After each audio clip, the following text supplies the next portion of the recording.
In this video, I'm going to show you how you can create an entire logo using only the geometric shapes. Now, the logo I'm showing you is an old, like World War II military logo that you saw on a lot of airplane wings and things like that. It has a lot of basic shapes, so it's an ideal candidate for using the geometric shapes. Now, remember, the geometric shapes come in all the digitizing levels of EOS and Stitch and Sew. So any program you have, as far as that goes, will create these. So what we're going to do is we're going to start out by doing the blue background, then the white, and then the two little red stripes.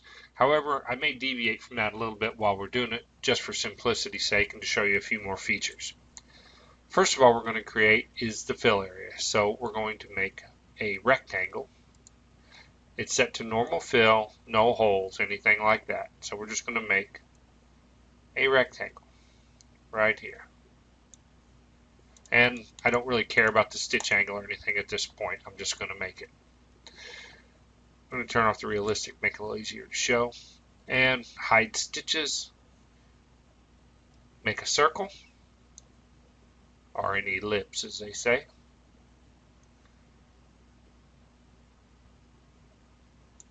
And we're going to stitch it also. Now what we have, as you can see, is a rectangle and a circle. Now that for some people might be fine. For me, I don't particularly care the fact that this whole area here is overlapped. So what I'm going to do is I'm going to select both of these. And I'm going to right click and I'm going to say merge. And what that does is that eliminates all that common area in between the two. What we need to do now is cut some voids for these white sections. So I'm going to zoom in here, and we're going to cut a little rectangle hole. So we're going to edit, right click, we're going to say insert a hole, rectangle. Now remember, this is still the geometric shapes. So we're going to cut this little hole here. Now, we like to cut holes with some area around them. That allows the stitching to overlap, and so you don't get a gap in your embroidery. So we're going to say stitch it, and as you can see, we have a void. Now we're just going to go to the other side. We're going to do the exact same thing. Insert hole, rectangle. Now I could use freeform or any of the other tools to do this, but I told you I was going to use just the geometric shapes, and that's why we're doing it this way. It's actually kind of fast this way too. Alright, so we're going to cut a star hole now. So insert hole, star. And we're going to hide the stitches to make our life a little easier so we can see this a little bit better. Then I move the little star hole right there, stitch it, and bring the stitches back. And you can see, if we hide the image, that we have our basic fill area. Now what we want to do is we want to create the white star on top. So using the geometric shapes again, we go to the star tool, and I'm going to go from there to there, and position the star right there. Now I want this to be white, so I'm going to go ahead and pick white and stitch it.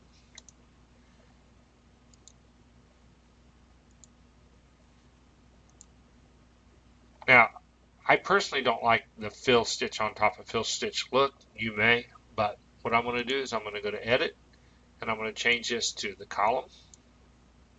It makes a much nicer appearance to the star.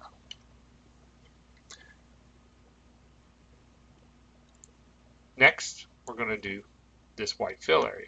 So we're going to go here with the rectangle tool, and I'm just going to make a solid fill in this section.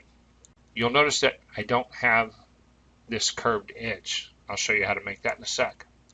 Let's click stitch it and just stitch it out. What we'll do is we're going to go to edit and convert to basic curves. What convert to basic curves does is breaks the link to the rectangle tool and makes it a shape as if you made it by hand. So that allows me to move these points and get that little curve section in there.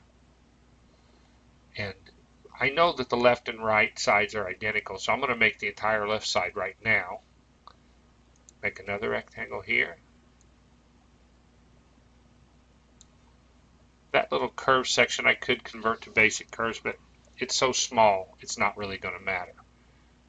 So I'm going to make that red, and we're going to stitch it. Let's go ahead and make this stitch angle. Let's go ahead and make this stitch angle straight up and down, which is opposite the other. It'll help show a lot better. We're going to select these two using the select tool. Select these two, and we're going to say duplicate. Bring that over to here. You notice that curved edge, we need to flip it so that it's on the inside. And we position it right where we want it and apply it. Now all we have to do is reorder these two red blocks right here to the end of the design. So we're going to select both of these and just drag them to the end. And there's our logo. Now if we want, we can go around the outside edge with a nice little satin border. We'll click on Edit, Embroidery Settings, and we're going to say the outline is a satin outline. Apply. A little too bold for my liking, so we're going to come down here to the General and set it to maybe 15. Much nicer. As you can see, that's how we made the entire logo using only the geometric shapes.